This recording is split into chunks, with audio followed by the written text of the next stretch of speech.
بچوں کو زبردستی کھانا کھلانے سے کیا ہوتا ہے؟ بچوں کو زبردستی کھانا کھلانے کے 7 خطرناک نقصانات حقیقت جان کر تم حیران ہو جاؤ گے۔ محترم ناظرین، کیا آپ جانتے ہیں کہ جب آپ اپنے بچے کو زبردستی کھانا کھلاتے ہیں تو وہ صرف ایک نوالا نہیں نگل رہا ہوتا؟ ممکن ہے اس کے ننھے سے ذہن میں کچھ اور ہی محفوظ ہو رہا ہو۔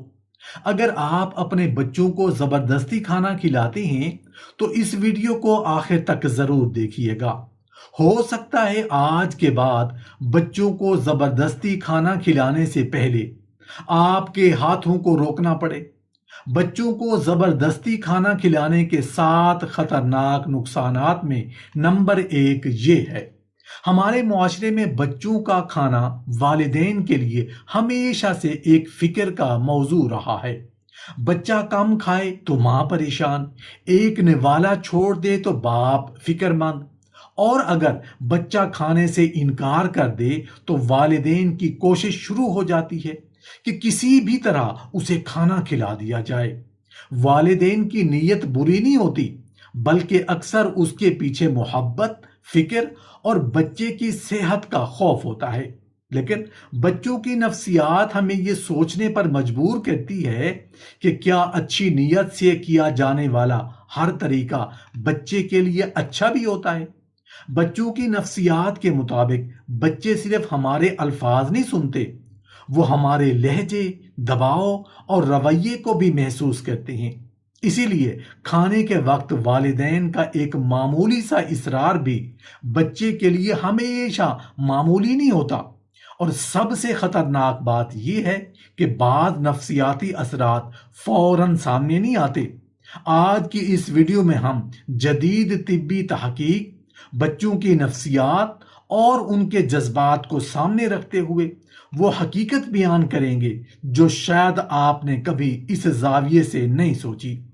اگر آپ بھی اپنے بچے کو زبردستی کھلاتے ہیں تو یہ ویڈیو آخر تک ضرور دیکھیے گا، کیونکہ جو حقیقت سامنے آنے والی ہے اسے جاننے کے بعد شاید آپ اپنے بچے کو کھانا کھلانے کا پورا انداز بدل دیں۔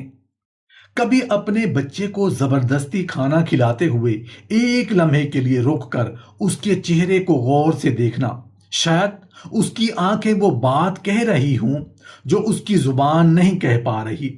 آپ سمجھ رہے ہوتے ہیں کہ آپ اسے طاقت دے رہے ہیں، لیکن بچے کی نفسیات شاید کچھ اور ہی محسوس کر رہی ہوتی ہے۔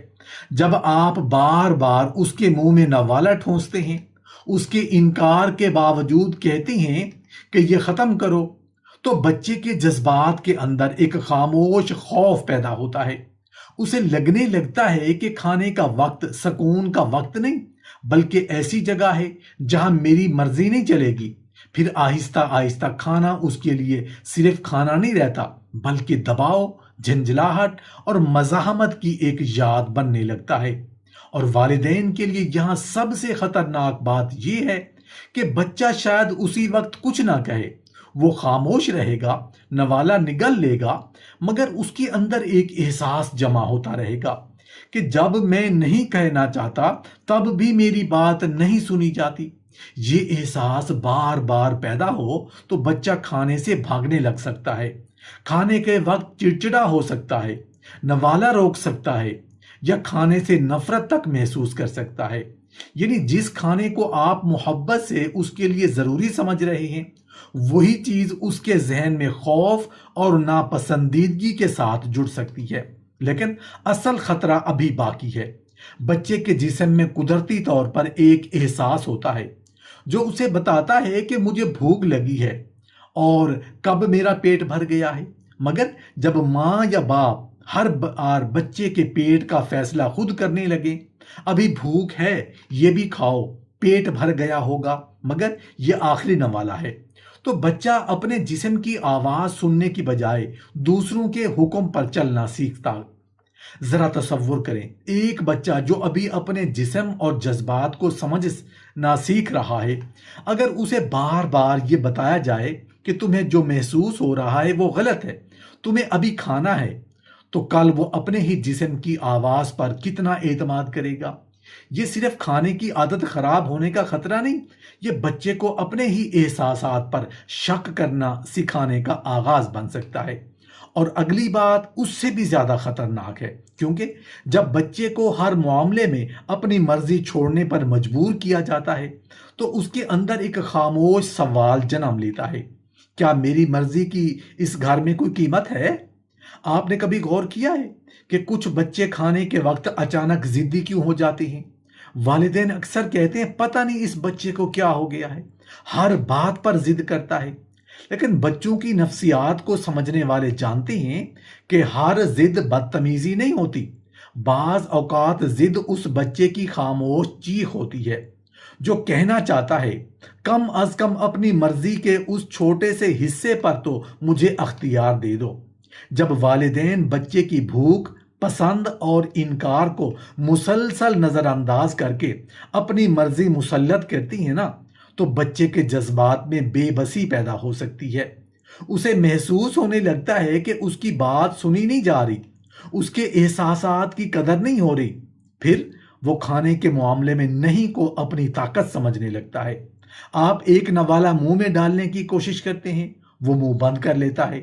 آپ اصرار بڑھاتے ہیں، وہ مزاحمت بڑھا دیتا ہے۔